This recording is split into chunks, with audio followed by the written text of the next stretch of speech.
Ah, Christmas, the most wonderful time of the year. I remember Christmas Eve. The tree would be up, me and my family would sit around eating cookies, drinking eggnog, performing family plays, and watching Christmas classics. A quick note on Christmas cookies: frosted cookies are the best. Don't let anyone tell you different. Anyway, Christmas Eve would last for what felt almost like an eternity. So much joy filled me and everyone who celebrated. Once I was lucky enough to finally fall asleep, my excitement would almost always have me up by 5 in the morning. I'd wake up everyone, but everyone always told me, it's too early. I'd sit there anxious until around 7 a.m. when they all finally got up, and Christmas would officially begin. From here, what could be a personal experience becomes something I'm sure you can relate to. We'd all rush downstairs. The wrapped presents illuminating off the glow of the Christmas tree were just waiting to be opened. So we did. Our excitement was fulfilled. I recall one tradition my mom had during my younger years. She'd have me and my sister open up all our presents, then finally, she'd reveal one present for us to open together. Imagine how excited I was when we unwrapped the gift and saw the Nintendo Wii. I swear, man, I ran all across our small little apartment screaming, "We got a Wii, we got a Wii!" Till this day, that's my fondest Christmas memory. How times have changed. Anyway, a few days ago I found myself watching The Polar Express. That movie has become a traditional rewatch during this time of year. Not until I got a little older did I feel I could understand the story a bit more.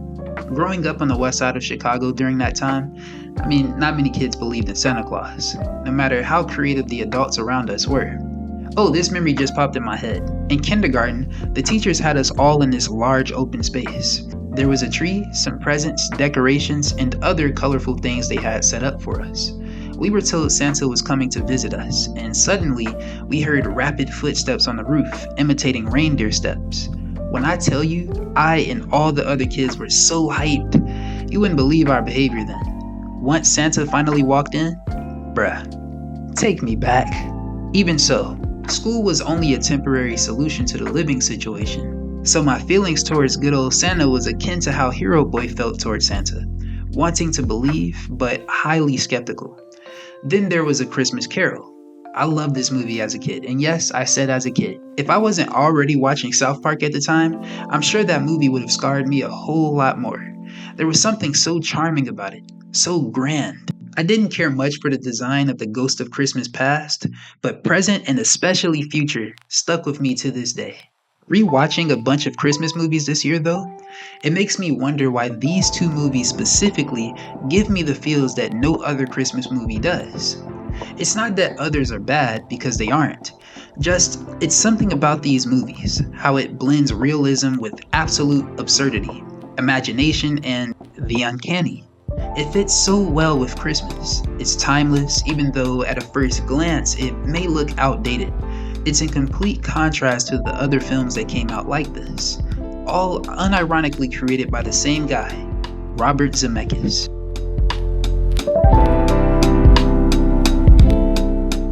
Well, who is Robert Zemeckis? Hailing from Chicago, Illinois, Zemeckis is known for works like Back to the Future, Forrest Gump, the aforementioned Polar Express and A Christmas Carol, Who Framed Roger Rabbit, Beowulf, and many, many more.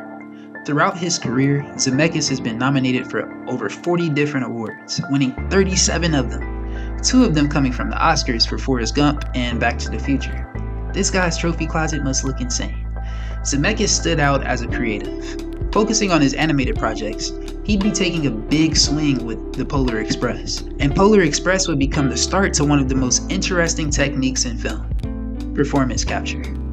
Before blockbusters like Avatar and Planet of the Apes, the first film to attempt to maximize performance capture's potential was The Polar Express. Based on Chris Van Allsburg's 1985 book of the same name, Zemeckis was adamant in his belief that a story like this must be animated, whereas Allsburg disagreed, preferring it be shot on camera showcasing real people. I'm assuming, based on ignorance, that a compromise was set on performance capture. Much of Zemeckis' argument centered around how much it would cost to present a live-action film of this magnitude, which is pretty funny considering The Polar Express would ultimately cost $165 to $170 million to make. I will say though, I couldn't see this film made any other way. Like I said earlier, there's a certain charm to these films that I think stems from performance capture, particularly in A Christmas Story. There's a subtle warmth to them, a glow even. It's quite enchanting. I won't lie, some scenes are a little creepy. I looked at some reviews on Rotten Tomatoes during that time. Many of them were pretty funny. On November 17, 2004, Ken Hank wrote, "My first response was that I had just seen the world's first Christmas horror movie." Now, to be fair, he did give the movie a 3 out of 5, and the website wouldn't allow me to read the full review, so I'm sure he had more to say. Regardless, whenever I think of the scene with the golden ticket or the men on the train during that hot chocolate number, I just know those were a couple of many reasons why Zemeckis felt so adamant about making this an animated film. Now, this isn't a review of Polar Express. I did enjoy it though. It wasn't perfect either narratively or visually, but I wouldn't change it for the world. Very nostalgic of me, I know. The film glows in a way that is so mesmerizing. The ornaments, bells, there's a shine to them that I don't think can be replicated in other techniques like 2D animation or stop motion. Though I will say stop motion can make it work in ways that 2D can't. Like mentioned in my last video, each technique has its strengths and its weaknesses. Think with a movie like The Polar Express coming out when it did, it became a spectacle for people out there who might have wondered, why in the world would a movie like this be made?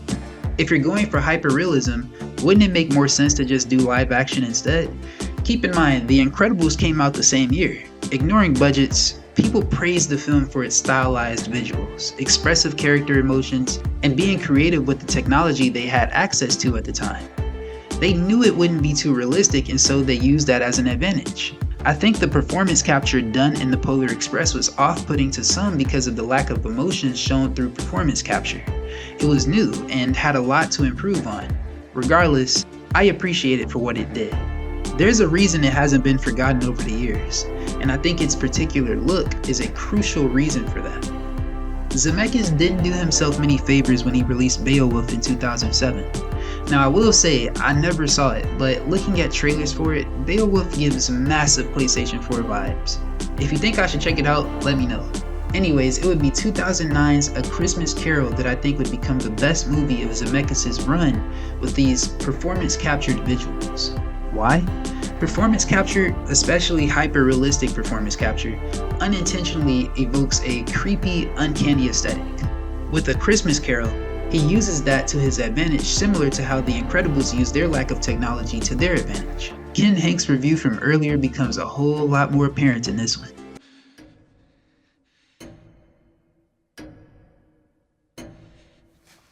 The night is waning fast, it's precious time to me. Lead on, spirit. Genuinely one of the most attention-grabbing Christmas movies, or really just movies, I've ever watched. That's the thing with performance capture. In a lot of ways, you're so fixed on staying alert with what's on screen so as to catch any slip-ups, or just to allow yourself to be mesmerized by how far technology has come. I think with A Christmas Carol, even though it's based on Charles Dickens' 1843 novel of the same name, Zemeckis knew he had to stretch his imagination in ways no other director has. What hasn't been done before, you know? He realized that many would question why performance capture was necessary. So scenes where the ghost of Christmas Present waves his torch and he's showing Scrooge how his actions affect people around him, it's done in a way that works best with this technique. That's why it is so important for animators to be taught to exaggerate animation, because if everything is static and normal, what point is there for it to be animated? Be crazy!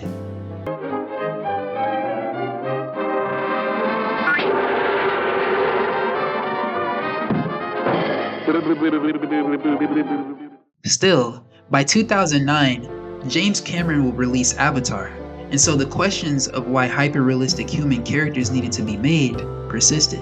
I mean, why make a hyper-realistic human when you can make a hyper-realistic cat lady? Am I right? Boy, if you don't get... Jokes aside, A Christmas Carol still received praise for going far above and beyond what was done in The Polar Express. As a kid, I had no idea that it was Jim Carrey who played Scrooge. Character emotions were much more apparent. The characters no longer felt lifeless. You could see Scrooge's fear, his anger, and his sadness.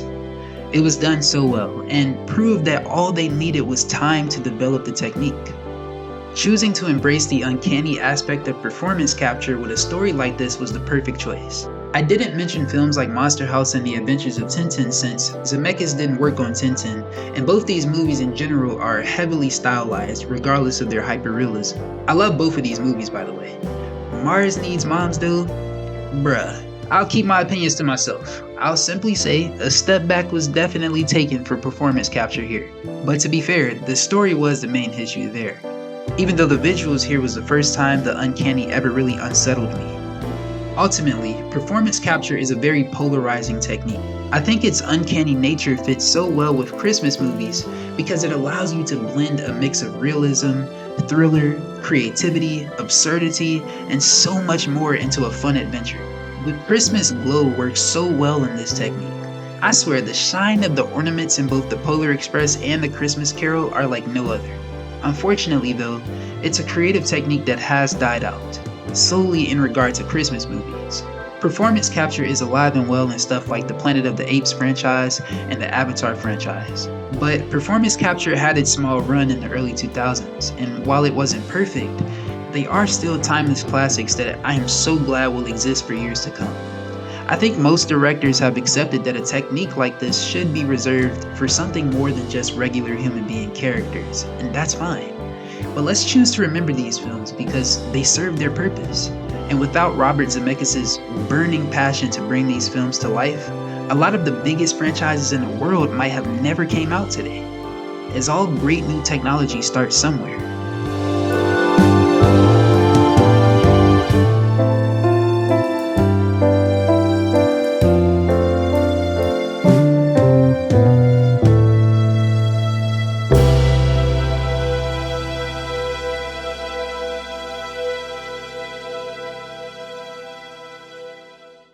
I hope you enjoyed this video. I wish I could have gotten this video out on the week of Christmas, but as I always mention, I am a very busy dude and I do not get paid from this. Hopefully someday though. Regardless, I hope you all had a Merry Christmas. If you made it this far in the video, tell me some of your most fondest Christmas memories, and tell me what you want me to talk about next. Be safe out there celebrating the new year. 2025 was quite something. Hopefully 2026 will only be a step forward. Until next time.